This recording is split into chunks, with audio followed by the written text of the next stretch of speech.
예수님의 이름으로 기도드리옵나이다. 아멘. 에베소서 3장 14절에서 16절까지입니다.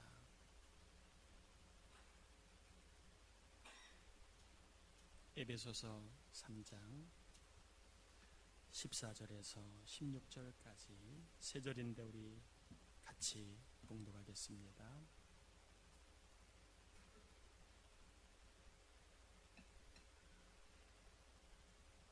같이 봉독합니다.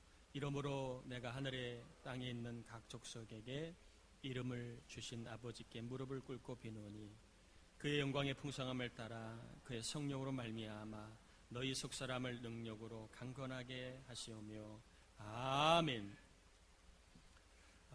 죄로 인해서 하나님께 나아갈 수 없었던 사람들이 예수 그리스도로 말미암아 하나님께 나아갈 수 있는 길이 열렸습니다. 이 길이 열린 것 자체가 우리에게는 큰 복인 줄 믿습니다. 힘으로 열 수 없는 길, 돈으로 열 수 없는 길, 그리고 우리의 지혜로 열 수 없는 길, 보혈의 피로 열어주신 길입니다. 하나님께 나아가는 길이 열렸습니다. 하나님께 나아가면 살아나는 일이 벌어집니다. 목사님, 우리가 살아있지 죽었나요? 살아있으나 죽은 기능들을 기능하지 못해 죽어있는 것들이 우리 안에 많이 있습니다. 특별히 생각이 죽어서 늘 절망뿐이고, 마음이 죽어서 늘 우울하고, 그리고 믿음이 죽어서 내 힘만 바라보고 살아가는 일들이 얼마나 많이 있습니까? 그런데 하나님께 나아가면 하나님 우리를 살려주십니다. 생각도 마음도 믿음도 살아나게 하실 줄 믿습니다. 또 하나님께 나오면 선물을 받는데 확신이라는 선물을 하나님이 주신다. 살아가다 보면 우리는 불안할 때가 있습니다. 이 길이 맞나? 이렇게 살면 될까? 이렇게 삶의 불안함을 갖고 살아갑니다. 어쩌면 이 시대에 우리에게 정말 필요한 것은 확신인지도 모르겠습니다. 하나님이 나와 함께 하신다는 확신, 하나님이 나를 사랑하신다는 확신, 하나님이 나를 붙드신다는 확신, 기도하는 자식을 하나님이 쓰신다는 확신, 기도하는 일터마다 하나님 복을 주신다는 확신, 이 확신이 어쩌면 우리에게 필요한지도 모르겠습니다. 이 확신은 하나님께 나아가야 주시는 선물인데, 여러분 의심이 아니라 확신 가운데 살아가는 복을 누리기를 축복합니다. 우리 청년들은 좋은 사람 만나 결혼할 수 있다는 확신, 아무리 세상 백으로 등치는 사람이 많아도 하나님 백 믿고 나아가면 길이 열린다는 확신을 가지고 우리 청년들 힘을 낼 수 있기를 축복합니다. 또 하나님께 나오면 하나님의 음성을 듣게 됩니다. 우리가 사람에게 나아가야 사람의 음성을 듣는 것처럼 만나지 않고는 음성을 들을 수가 없습니다. 만나지 않고는 오해하고 다른 소리 하게 됩니다. 마찬가지로 우리가 하나님께 나아가면 하나님의 음성을 들을 수 있습니다. 낙심하지 말라. 이 일로, 이 문제로, 이 사람 때문에 낙심하느냐? 하나님 이 시간 우리에게 말씀하십니다. 뭐 하지 말라고요? 낙심하지 말라. 왜요? 하나님의 영광입니다. 여러분 지금 당한 어려움, 그 속엔 영광이 있습니다. 지금 당하는 괴로운 문제들, 그 속에 영광이 있습니다. 이 하나님의 음성, 이 일에는 하나님의 영광이 있다. 이 음성을 듣고 저와 여러분 모두가 하나님께 나아가는 길을 힘있게 나아갈 수 있기를 축복합니다. 오늘 본문에 바울이 14절에 15절에 독특한 표현을 하고 있는데 한번 같이 읽어볼까요? 이러므로 내가 하늘과 땅에 있는 각 족속에게 이름을 주신 아버지 앞에 무릎을 꿇고 비노니. 하늘에 있는 각 족속은 어떤 족속을 말할까요? 땅에 있는 각 족속은 어떤 족속을 말할까요? 에베소는요, 바울이 에베소 교인들에게 쓴 편지입니다. 그러면 이 땅에 있는 족속과 하늘에 있는 족속은 모든 사람을 말하는 게 아니라 족속은 성도를 말하는 것임을 보게 됩니다. 왜? 대상이 교회니까 교인들에게 쓰는 겁니다. 하늘에 있는 족속은 죽은 성도를 말하는 거예요. 땅에 있는 족속은 살아있는 성도를 말하는 겁니다. 지금 에베소가 땅만 바라보고 있다가 많은 문제 속에 지금 봉착해서 그 문제를 해결하기 위해 바울이 이제 이렇게 저렇게 하나님의 음성을 편지로 쓰는 겁니다. 바울이 하늘에 있는 족속과 땅에 있는 족속을 통해서 무엇을 의도하는 바가 무엇일까요? 성도는 땅에서 하늘로 가야 될 사람이다. 하나님 중심으로 살아야 한다. 하나님 앞에 설 것을 준비하고 살아야 한다. 땅만 쳐다보고 욕심부리며 살면 안 된다. 이렇게 지금 바울이 의도적으로 문제를 풀기 위해서 하늘과 땅의 족속을 언급하고 있는 이유 중에 하나가 그런 겁니다. 저나 여러분은 다 땅에 살다가 하늘로 갈 사람들입니다. 하늘로 가는데 좋은 하늘로 갈 사람이 있고 아니면 나쁜 하늘로 갈 사람이 있겠지요. 바라긴 여러분 다 좋은 하늘로 갈 수 있는 은혜가 임하기를 축복합니다. 다 우리는 땅에 살지만 하늘로 갈 사람이다. 그러면서 바울이 뭐라고 얘기하느냐 하면 내가 에베소 교인들 위해 기도를 할 텐데 기도하기 전에 바울이 잘 쓰지 않는 표현을 쓰고 있습니다. 내가 이름을 주신 하나님 아버지 앞에 무릎을 꿇고 기도합니다. 누구에게? 성도들에게 이름을 주신 하나님 아버지께. 하나님은 성도에게 이름을 주셨다는 겁니다. 그러면 하나님이 성도에게 어떤 이름을 주셨을까요? 하나님이 저와 여러분에게 주신 이름이 무엇일까요? 어떤 이름을 주셨을까요? 첫째는요, 호칭이라는 이름을 주셨습니다. 호칭이라는 이름. 여러분, 하나님은 저와 여러분에게 가정에서 뭘 주셨어요? 호칭을 주셨습니다. 예를 들면 아들, 딸, 아버지, 어머니, 할아버지, 할머니, 며느리, 사위, 외할아버지, 외할머니. 여기에 해당 안 되시는 분 있어요? 이 호칭 없는 분 계세요? 다 호칭이 하나씩은 가정에서 불려진 호칭이 있습니다. 가정에서 호칭이라는 이름을 주셨는데 왜 하나님이 우리에게 호칭이라는 이름을 가정에서 주셨을까요? 뭐라고 생각하십니까? 아빠라는 이름을 왜 주셨을까요? 아들이라는 이름을 왜 주셨을까요? 딸, 아내라는 이름을 왜 주셨을까요? 하나님이 주실 때에는 분명히 뭔가 목적이나 의도가 있는 겁니다. 그러면 호칭을 가정해 주실 때에 하나님이 왜 이름을 주셨을까요? 따라해 볼까요? 사랑하라고. 가정에서 불려지는 호칭은 다 뭐예요? 사랑하라고 주신 거예요. 아빠는 아내를 사랑하라, 자식을 사랑하라. 엄마는 자식을 사랑하라. 아들은 부모님을 사랑하라. 딸은 부모님을 사랑하라. 하나님이 우리에게 가정에서 호칭을 주신 이유는 뭐 하라고요?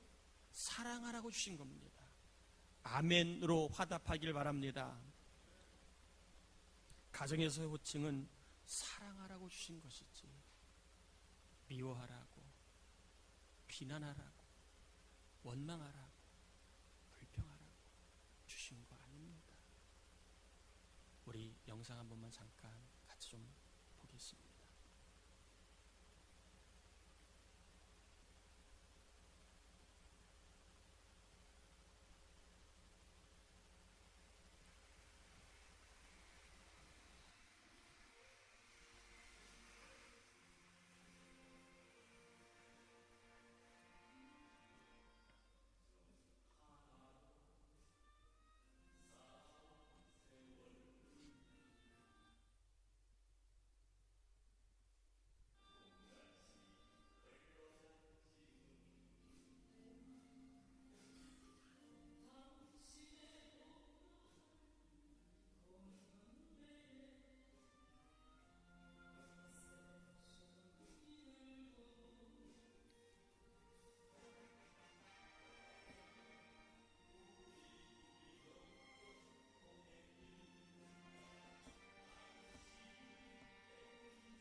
주시기 바랍니다.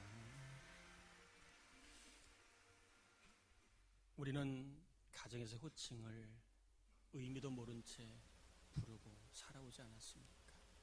남편, 요구하고 그리고 책임을 물을 때만 남편이라고 부르지 않았습니까? 아내는 밥 해달라고, 빨래 해달라고, 일 시킬 때만 아내 이름을 부르지 않았습니까? 아들하고 부를 때는 잘한다는 말보다는 잔소리하려고 부르지 않았습니다. 딸, 하소연하고 아버지 욕하려고 딸을 부르지 않았습니다. 여러분, 가정에서의 호칭이라는 이름은요, 뭐하라고? 사랑하라고 주신 겁니다. 사랑하라고. 일 시키라고 호칭 주신 거 아니에요. 타박하라고, 구박하라고, 비난하라고, 욕하라고 주신 이름 아닙니다. 그런데 우리는 이 호칭의 의미도 모른 채 내 마음대로, 내 입맛대로 막 불러 제끼진 않았습니다. 내가 당신에게 하고 싶은 말 사랑합니다. 사랑은 못해도 사랑의 말은 할 수 있잖아요. 특별히 우리가 호칭의 의미를 잊고 살아오진 않았습니까? 그래서 집에 가면 왼수, 저 인간, 저놈의 새끼, 내가 못 살겠다. 그렇게 집에서 이름을 부를 때에 사랑이 없는 호칭만 남발하지 않았습니까? 또 서로의 책임만, 또 내 기준의 잣대로만 맞으면 틀리면 찬소리를 하지 않았습니까? 여러분, 가정에서 호칭은 뭐하라고 주신 거예요? 사랑하라고 주신 겁니다. 사랑하라고. 다시 한번 호칭, 이름을 주신 하나님, 왜 이름을 주셨을까? 여러분 다시 한번 기억해 보시길 바랍니다. 여보, 사랑합니다. 남편, 사랑합니다. 아들, 사랑합니다. 딸, 사랑합니다. 부를 때에 사랑의 마음, 사랑의 그 마음을 담아 다시 한번 불러 우리 가정이 좀 행복했으면 좋겠습니다. 만나면 욕하고, 만나면 흉보고, 만나면 이간질시키고, 만나면 남의 허물만 잡아 들추려고 하는 그러한 사람이 아니라 가정은 사랑하라고 호칭 주신 겁니다. 교회도 가정입니다. 누구 흠잡으라고, 누구 잘못했다고 책 잡고 그렇게 주신 거 아니에요. 사랑하라고 주신 겁니다. 여러분, 사랑하면 행복할까요? 아니면 불행할까요? 사랑하면 행복할까요? 불행할까요? 행복하지요. 마찬가지예요. 다시 한번 여러분, 집에서 호칭을 부를 때 사랑하라고 주신 호칭이다 기억하시고, 앞에 사랑하는 아내, 사랑하는 남편, 오늘만이라도, 매일 그렇게 부르기는 쉽지 않지요? 설교하는 저도 아직 익숙하지 않아서 그렇게 잘 못하지만 오늘만이라도 사랑하는 아들, 사랑하는 딸 이렇게 한번 불러보시면 어떨까 싶습니다. 우리 옆사람하고 한번, 옆사람이 여자면 사랑하는 아내라고 생각하고 사랑하는 아내 이렇게 불러보시고, 남자라면 사랑하는 남편하고 한번 불러보실 텐데, 먼저 옆사람을 생각하시고 사랑하는 아내 한번 불러보시기 바랍니다. 자, 이번에는 남편이라 생각하고 사랑하는 남편 한번 불러보세요. 한 번 더 해보세요. 이번에는 아들이라 생각하고 사랑하는 아들, 또 딸이라고 생각하고 사랑하는 딸. 예, 호칭은 뭐 하라고요? 사랑하라고. 사랑하라고 주신 이름입니다. 이 이름에 맞게 이름값하며 살기를 축복합니다. 또한 학생, 우리가 회사에서도 사회에서도 주어진 호칭이 있지요. 더 설명 안 드리겠습니다. 학생, 사장, 상무, 이사, 과장, 부장, 대리 다 호칭이 있습니다. 호칭은 뭐 하라고 주신 거예요? 일 잘하라고 준 거지 땡땡이 치라고 준 거 아니에요. 여러분 사회에서 호칭은 일하라고 주신 거니까 여러분 사회에서 호칭에 맞게 일을 잘 할 수 있기를 축복합니다. 따라합시다. 일을 잘하면 기회라는 복을 주신다. 세상이 온통 다 사람 백으로 양극화라고 얘기합니다. 속지 마세요. 그래도 하나님 백으로 사는 겁니다. 하나님이 백으로 힘쓰시면 우리에게는 길이 열릴 줄 믿습니다. 여러분 일을 잘해서 하나님 백으로 기회라는 복을 우리 청년들, 집사님들, 권사님들, 장로님 다 받아 누리시기를 축복합니다. 백 없다고 그러지 마세요. 우리에게는 닳지 않는 백, 큰 백, 전능하신 백, 하나님 백이 있으니까 하나님 백 믿고 남 좋은 일 시켜서 죽 써서 개 준다 그러지 마시고 죽 써서 나한테 돌아옵니다. 열심히 일하면 하나님이 기회라는 복을 주시니까 절대로 남 좋은 일 한다고 타박하거나 푸념하지 마시길 바랍니다. 세 번째, 직분이라는 호칭을 주셨습니다. 교회에 오면 다 여러분과 저에게는 호칭이 있지요. 목사, 장로, 권사, 집사, 목자, 교사, 지휘자, 반주자, 찬양대원, 재정부원 다 호칭이 있습니다. 여러분 교회에서 호칭은 때 되니까 부르기가 마땅찮아 주신 거지요? 네? 교회에서의 호칭은 나이가 되고 때 되니까 그냥 주는 거지요? 아니에요. 교회에서 직분은 그냥 주는 거 아닙니다. 저도 교회 직분 그냥 주지 않아요. 제가 그냥 주지 않습니다. 따라합시다. 교회의 직분은 교회를 세우고 상급 주시기 위해 주신 것이다. 교회의 직분은요, 교회를 세우는 일을 위해 주신 거예요. 열심히 뭘 하는데 교회 하나 무관합니다. 그러면 그것은 하나님이 주신 직분을 잘 쓰는 거 아니에요. 교회를 허물고 이간질시키고 사람들을 끄집어내서 딴소리하고 그것은 직분을 받은 자가 아닙니다. 교회는 직분은요, 교회를 세우고 그리고 교회를 세우는데 수고가 들어가잖아요. 그런 사람 하나님이 상급 받으라고 주신 게 교회 직분입니다.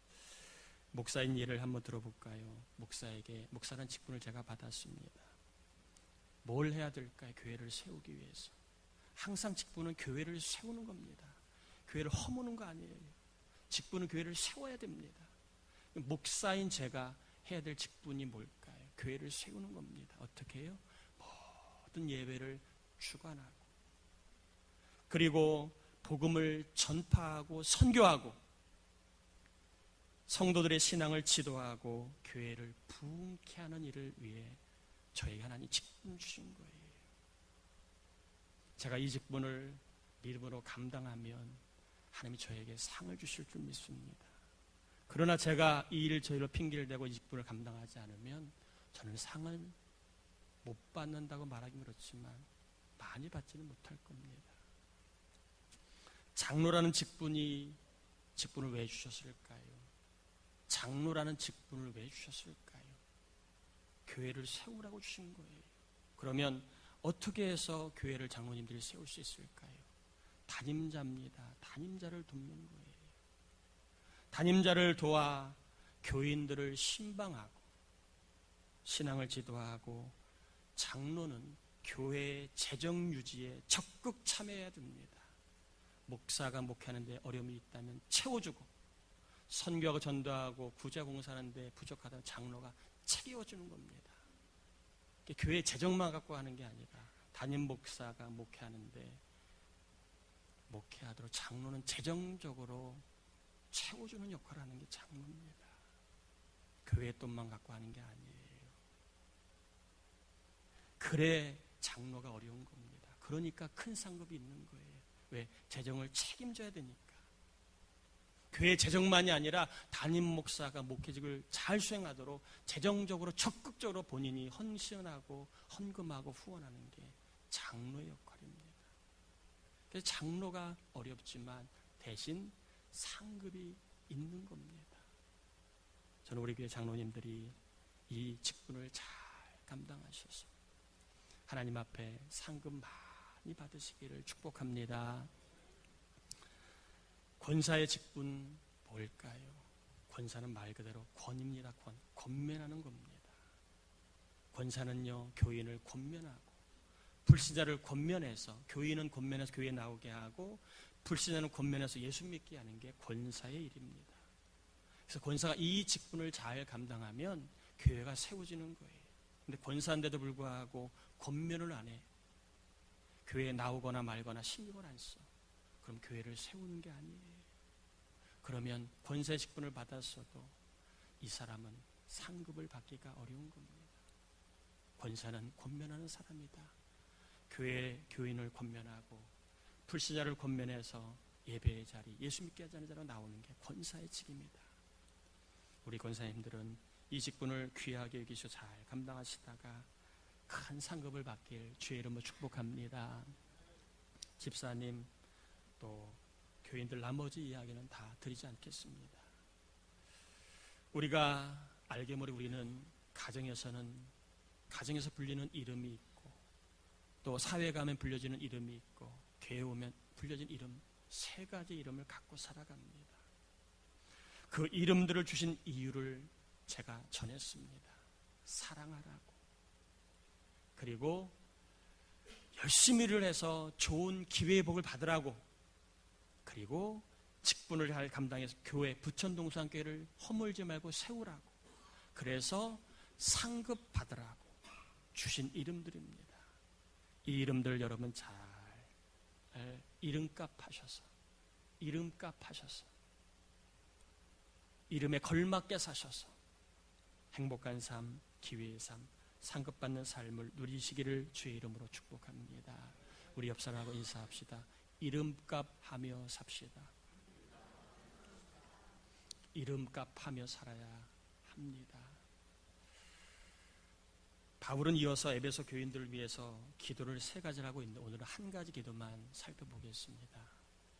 바울이 에베소 교인들을 위해 기도하는데 기도의 제목 3가지, 첫 번째는 뭐냐 하면 에베소 교인들이 강건했으면 좋겠다는 거예요.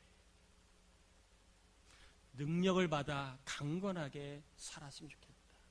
두 번째, 에베소 교인들 마음속에 누가 예수님이 거하시면 좋겠다. 세 번째, 에베소 교인들이 그리스도의 사랑을 좀 알고 그리스도의 사랑을 실천했으면 좋겠다. 이렇게 3가지를 기도하고 있는데 오늘 16절 같이 한번 읽어보겠습니다. 그의 영광의 풍성함을 따라 그의 성령으로 말미암아 너희 속사람을 능력으로 강건하게 하시오며. 여기서 말하는 속사람은 예수 믿는 사람을 말하는 거지, 구원받은 사람을 말하는 거지, 그리고 성령 내주하신 사람을 말하는 거지, 우리가 얘기하는 이원불적으로 영육 이런 의미는 아닙니다. 예수 믿는 사람을 속사람이라고 바울이 지금 편의상 설명하고 있는 겁니다. 너희 예수 믿는 사람들아, 에베소 성도들아, 에베소의 예수 믿는 성도들아, 너희들이 좀 강건했으면 좋겠다. 능력으로 강건했으면 좋겠다. 이렇게 말하고 있는 것인데 이 능력을 받아 좀 강건하게 살았으면 좋겠다. 이렇게 말하고 있는 것인데요. 여러분, 욱하는 사람이 능력을 받으면 어떤 일이 벌어질까요? 더 욱할까요? 덜 욱할까요? 자, 욱하는 사람이 능력을 받아요. 그러면 덜 욱할까요? 더 욱할까요? 예? 더 욱하면 이상한 능력을 받은 거고 덜 욱해야 정상적인 능력을 받은 거지. 아멘인가요? 욱하는 사람도요, 능력 받으면 덜 욱합니다.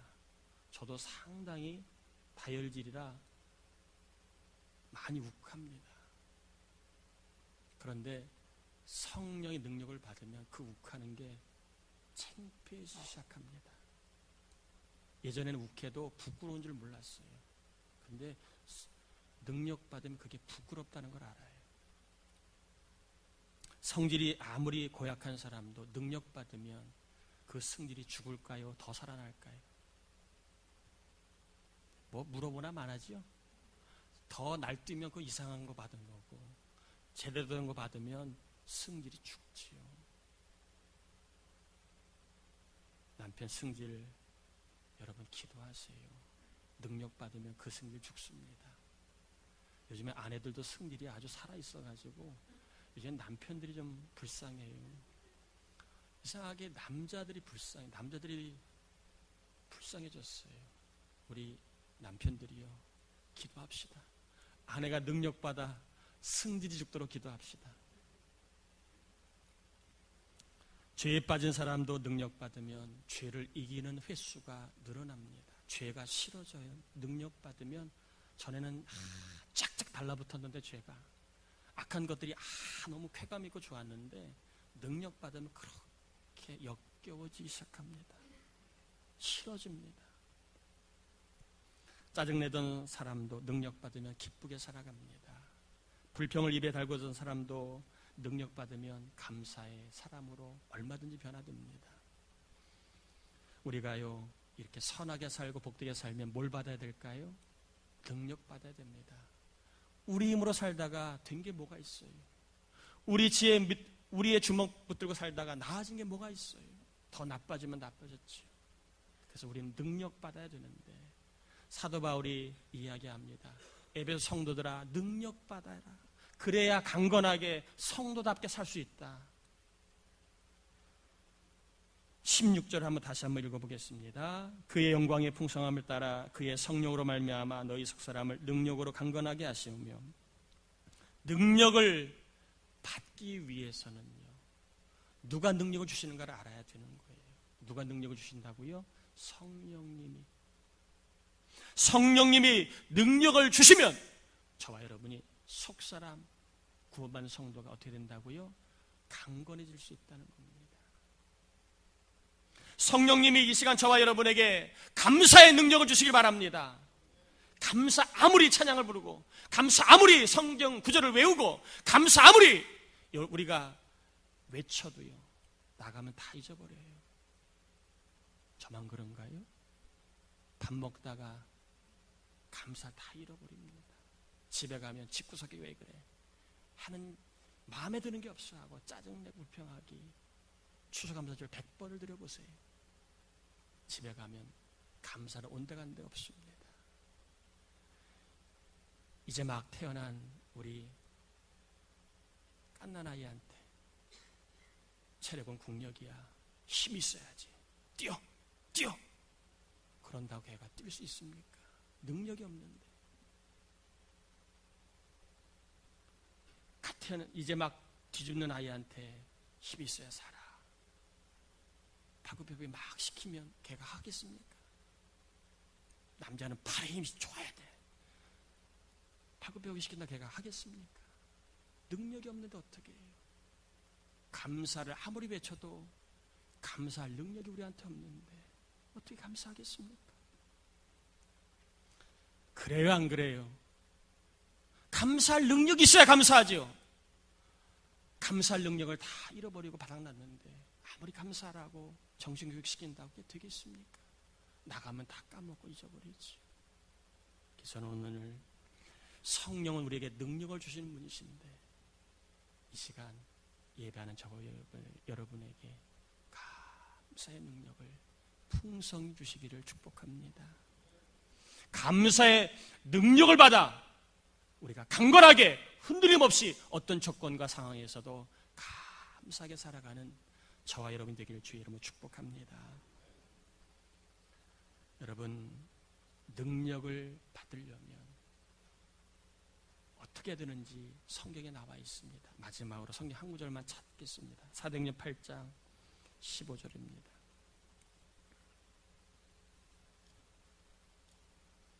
사도행전 8장 15절입니다.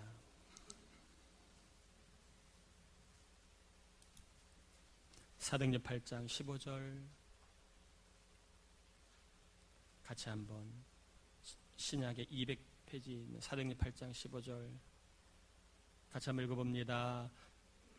가서 그들을 위하여 성령 받기를 기도하니. 자, 성령 받기를 다른 말로 능력 받기를 뭐 하라고요? 기도할 때 성령님 우리에게 감사할 능력을 주신다는 겁니다. 우리가 기도할 때에 성령께서 하나님의 뜻대로 살 수 있는 능력을 주신다는 겁니다. 특히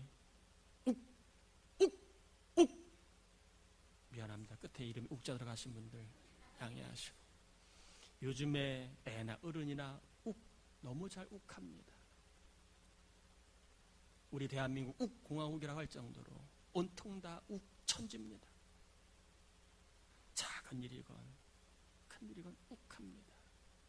불평 얼마나 난무하는지 몰라요. 다 남 탓합니다.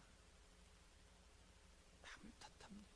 욱과 불평이 난무하는 세상에서 성령께서 저와 여러분에게 욱하지 않는 능력, 불평하지 않는 능력, 그 능력을 주시고 그 능력을 받아 감사가 있고 기쁨이 있고 화목과 행복이 있는 삶을, 특별히 추수감사절을